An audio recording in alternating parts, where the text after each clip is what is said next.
Branding for startups. How do we build a unique brand identity in a crowded market? That's what the next keynote session is going to be about. For startups, establishing that brand identity, a strong one at the outset itself, is essential to stand out, to attract customers, to attract talent, and of course, to create long-lasting loyalty. One of the key questions that was raised in the last session, right? How do people trust us, especially when you're making your first hires and all of that? How do you attract the right people? A brand identity is key to that, and I'm sure all of these concepts and a lot more will be covered in our next keynote session. And this is going to be presented by a senior vice president at Physics Wallah, which is one of India's foremost India's edtech platforms. And what this means is, in this capacity, he has expertise in the education and technology sectors, which enables him to give us valuable lessons about branding and marketing and also operational strategies. So very proud to present to you Shri Ashish Sharma. Hearty welcome on stage, sir. Thank you. Thank you for having me. Thank you, Jain University. And always nice to be in God's own country. I wanted to start with God's own country because that was the first big branding campaign any government has done. I think this was started in 1989-90. And today, whenever, not only in India, but anywhere in the globe, people say God's own country, the brand identity has been established that we are all going to Kerala. So thank you for having me here. Great job in getting this organized. Great job in getting this organized. All the organizers, and especially the student volunteers, hats off, guys. Great job. So I'll start off by narrating a story, and in that story, I'll give anecdotes. And last 5-10 minutes, we will leave time for any questions that you may ask. So this story is largely on Physics Wallah. Physics Wallah started his journey with Alak Pandey, who's our founder. And he started with a simple idea and to teach kids who were struggling in physics. And that's why Physics Wallah. He started a channel on YouTube. 2016, he started. He himself dropped out of college. He went on YouTube and normal whiteboard and marker and started to write and teach. And he used to teach for free. There was no remuneration, there was no expectation, there was no idea that he would make an edtech startup. He just wanted to empower people and actually teach kids. That's how the entire journey of Physics Wallah started. Some of you may know that Physics Wallah is valued, last valuation rounds, I don't want to talk about valuation in this large crowd, but last valuation rounds were good, and we are on path to maybe going to market. So we have today, I want to say, about 10 million students on our platform. When we say 10 million students on our platform, Physics Wallah has touched 10 million lives of students in one way or another. What is the core acquisition strategy? Why do people trust Physics Wallah?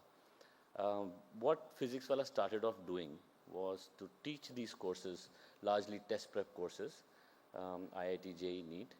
They went online and started teaching for free. When they started teaching for free, a lot of engagement happened. A lot of people started to come and trust that brand. And this is where the trust of the brand was built. Alak didn't hesitate and stop and say, hey, where am I going to monetize this? He didn't solve the monetization problem.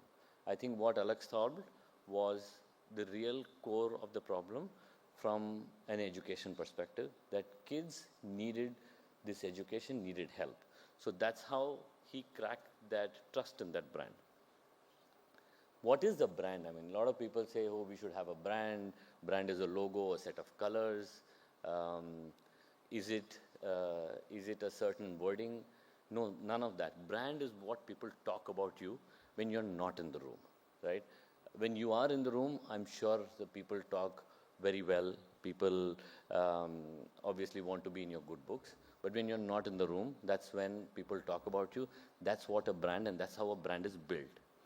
A brand is not built on, endorsements. A brand is built by the core value, the authenticity of the brand that comes out when you're teaching, and solving a student's problem. Our brand is largely community driven. Our brand is not driven by um, high ad spends. Our brand is not driven by high endorsements. Our brand is driven by community. We have um, about 70% of our students are repeat purchasers because they find value, they find depth in what we teach, and they come back to learn more. More often than not, a lot of premium courses are taught free at Physics Wallah, and the charges are only for anything that is a value add thereof, right? And that's why we continue to be one of the most affordable platforms. Physics Wallah, tier 1 metro towns, tier 1 towns in India have access to good education, very good education, I'd say. Like for example, in Cochin, we are sitting, you guys have access to very, very good education here. Tier 2, Tier 3 and beyond is where people struggle. And that's the problem I think we solved at Physics Wallah.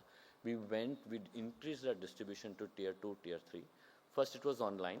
Now we are already in hybrid mode where with our Pathshalas and with our Vidyapeeth, we are able to touch and feel the students as well. The idea, the mission is simple, to democratize education. The mission is not to be, was never to be a unicorn, was never to be the most valued edtech player, no.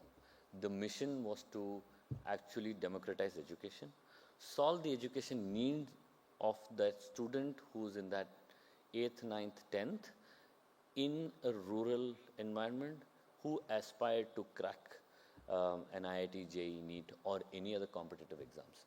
That was the problem that we wanted to solve for. We didn't look at monetization as a step in any way or form.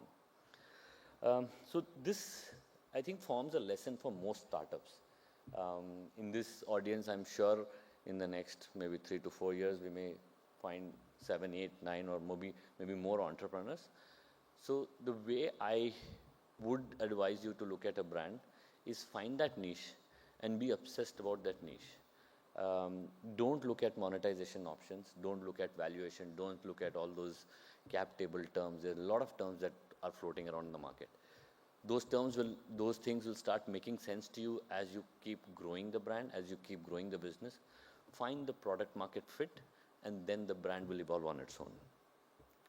What is the brand strategy? A brand is never paid for. A brand is always earned, right? Most aggressive way of marketing these days is performance marketing, which is go on to Google or Facebook, acquire customers, show your ads to them, acquire customers, and bring those customers onto your platform. But in doing that, you're going to burn money.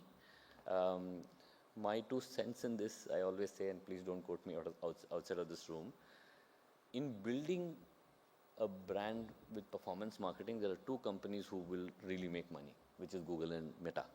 I don't think the people who are actually building that brand are going to make money, because at the end of the day, it has to be organic. There has to be a lot of organic plays, right? Today, the edtech market is valued at 10 billion, right? And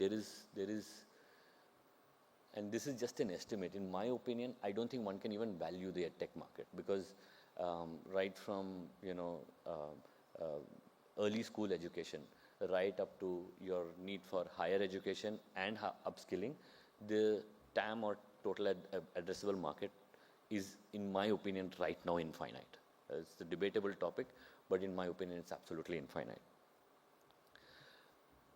So when you have an infinite TAM, the only way you will be able to build a sustainable business, a sustainable brand, is by ensuring that your product stands for the core of what you're delivering, and you look at it and solve the last mile problem and do the boring. At Physics Wallah, we don't have any endorsements. We don't have cricketers or Hollywood stars or Bollywood stars or Collywood stars or football players coming in endorsing us. We don't have any of that. We don't have so-called celebrities coming and talking about us. We have our students talk about us because they are the one who are actually receiving the service, and they are the one who are propagating our name. We have also tried to be true to our customers. While many edtech or education partners charge a premium for certain courses, between them and us there is a gaping, a gaping hole. An average price for a IIT JEE NEET kind of a coaching in another private institute would be about $1.5 lakh, whereas we are able to deliver the same much cheaper. I won't want to quote the prices here, but we do it much cheaper, less than half of what they ask for. We are also trying to get regional. What we also realized very early on, that every region has its specific play. Students from a specific region understand a specific language and are able to communicate better in that language. So if you are, say, from Kerala, Malayalam obviously becomes a key mode of communication, and when taught in Malayalam, your grasp is much better. My belief is that if taught in the language of the home state, the absorption is better, the completions are better, the outputs are much better, and then English as a language can always be retrofitted and retaught. So we have outreaches of about 9+ languages that we are doing right now. We are in the process of using technology to ensure that language becomes a commodity, and people from anywhere can come and address and learn from the platform.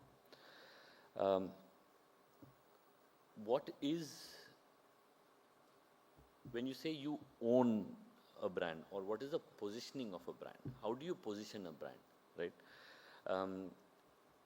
A brand is not something that you sell. I mean, Apple or Marriott or anyone not selling a product. They're selling a certain trust. When you own an Apple phone, you know that Apple phone is not very difficult to hack. You know an Apple phone, when switched on, will switch on 100% of the times. You know an Apple ecosystem is made in such a way. I know Android is getting there, but yeah, still Apple is number one there, right? Similarly, when you go to a Marriott, they sell you a good night's sleep, which means the bed is in perfection, there is no ambient noise and all of that. So one has to be very clear about what the brand stands for, what is the trust that we offer. At PW, we are not promising anything to the customer but a good education and at an affordable price, and possibly in a language of your choice, right? These are the three things that we offer. Many of our competitors or many other players offer that, oh, we will give you an IIT coaching, we will give you NEET coaching. We say we will enable you to study and educate yourself, and with that, you can then go on to either write IIT, JEE or NEET or whatever, right? So our approach is very, very data driven. We have about 20,000 students who have cracked IIT, JEE, NEET till the year 2023, right? Which is a big number. We have about 50+ offline centers. This year we are looking to enroll about 2 lakh+ students in those offline centers.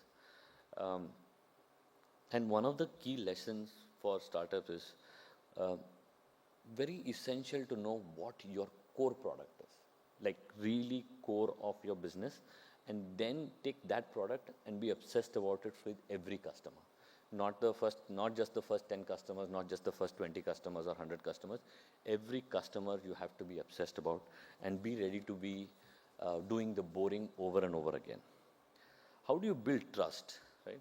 That is the ultimate currency. Nothing else matters in this world, right? If you don't trust a brand, I don't think any of us is going and buying again from that brand. Okay, right now maybe the pricing may be in a certain advantage that you may buy it, but repeat purchases won't happen, because at some point in time, pricing will go back to normalcy. You have to learn to build trust in your brand.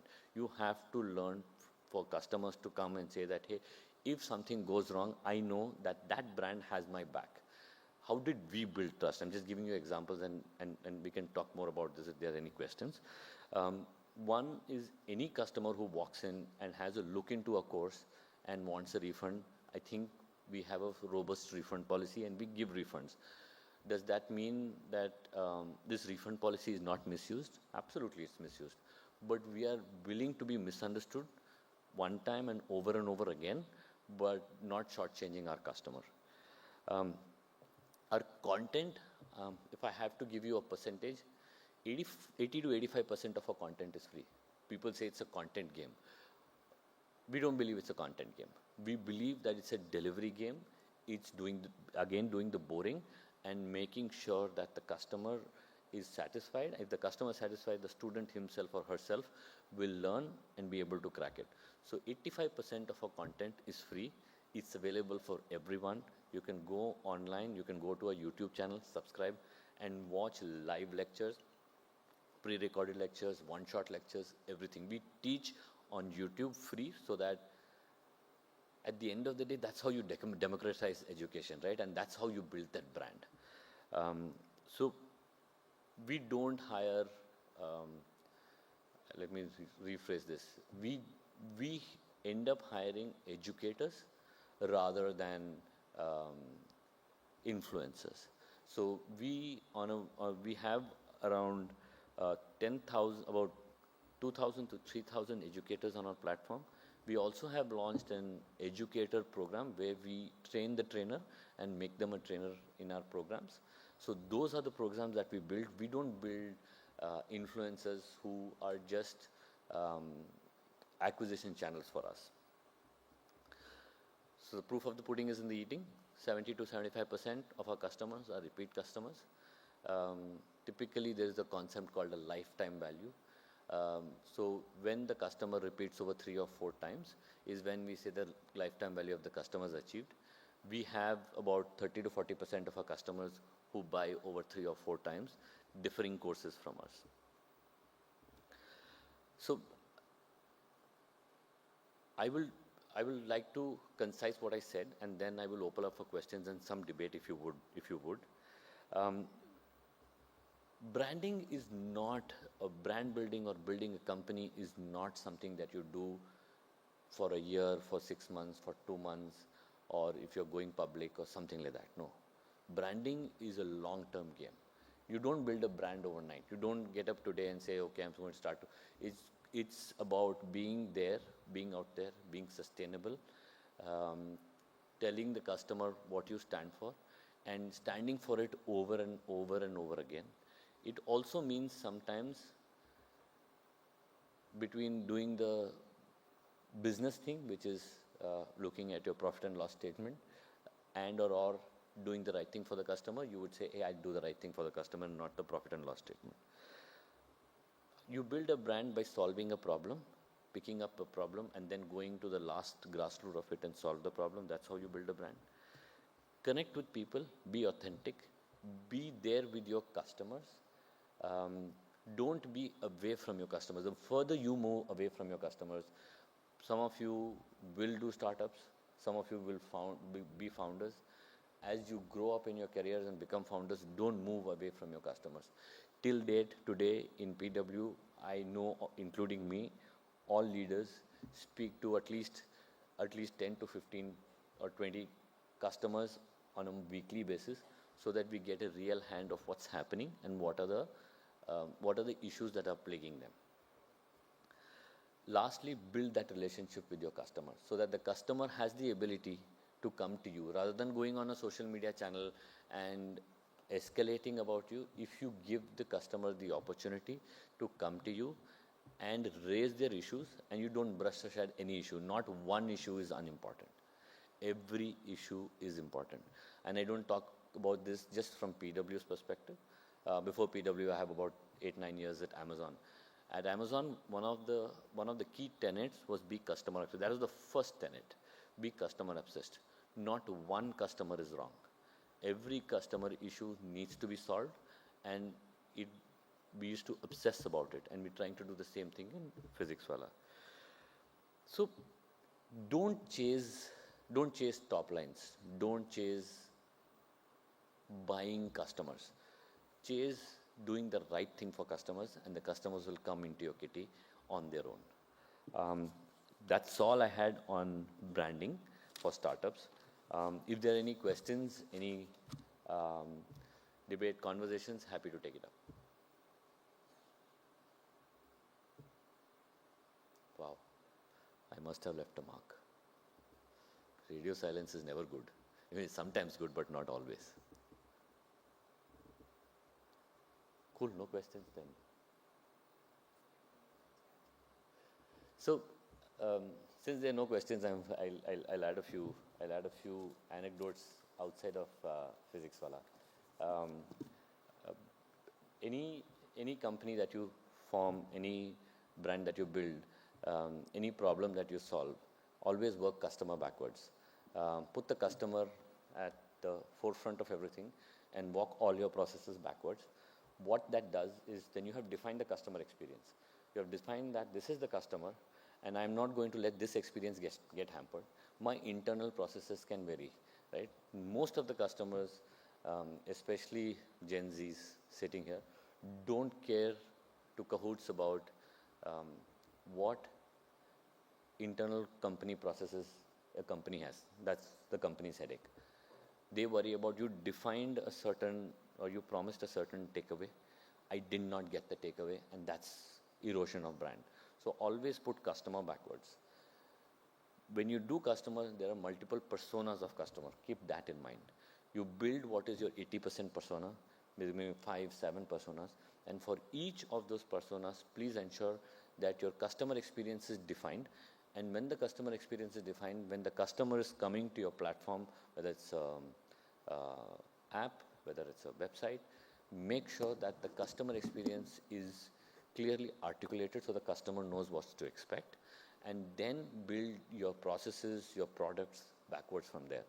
Otherwise, it's going to become a hodgepodge, because then the customer would say, I thought this, and you will turn around and say, but we said this, and this conversation is endless, and then at the end of the day, the customer is always right. So make sure that you have a customer backward approach always. Ensure that your customer stands first. Now, the customer can end up being multiple customers. One, a customer can be your actual customer, who is like in the edtech space, the customer's twofolds, right? One is the end customer, the student. The second one is also our educators. We also want to ensure that our educators meet a certain experience with the brand, and we try and establish that experience with the educator, so that the educator feels empowered, the educator feels excited to come on a platform and teach. If I have to take this and extrapolate to, say, e-commerce, the customer who's buying from you is your customer. At the same time, the seller who's on your platform is also a customer. At the end of the day, if the seller is not seeing benefits from being on your platform, he or she will not be on your platform, and that platform will automatically collapse. So ensure that you have your customers rightly mapped out, who the customer is. And lastly, and I typically close with this, acquiring customer is the easier part of the problem. I know there are many people here who may disagree, but trust me, acquiring customers is the easier part of the problem. The tougher part of the problem is managing those customers, retaining those customers. If you have retained your customers, and if you manage your customers, your acquisition problem will get solved. It may not get solved immediately, but it will get solved over a period of time, and that will be a permanent solve. For acquiring newer customers, you will not have to spend money. It will be a natural organic acquisition. Sales teams typically hold customers for a period of, depending on the kind of sales one does, period of 1 to 5 days. The delivery team holds the customer, the operations team holds the customer for a period of 6 months, which is the tougher part of the struggle. So always make sure that your processes, your delivery ecosystem is top notch, and that there is no breakages there. So good luck for all of you. Thank you for having me, and it was great being here, guys. Thank you so much. Thank you, Mr. Ashish Sharma. And to present a token of our appreciation to him, I'd like to bring on stage Dr. Geena Madhavan, Associate Professor from Department of Psychology and Allied Sciences, Jain University. Welcome on stage, ma'am. And thank you for that step-by-step breakdown of the process that went into Physics Wallah. I request the team to bring the memento for Mr. Ashish Sharma, who is the Senior Vice President at Physics Wallah, and I request you to take the center stage, sir.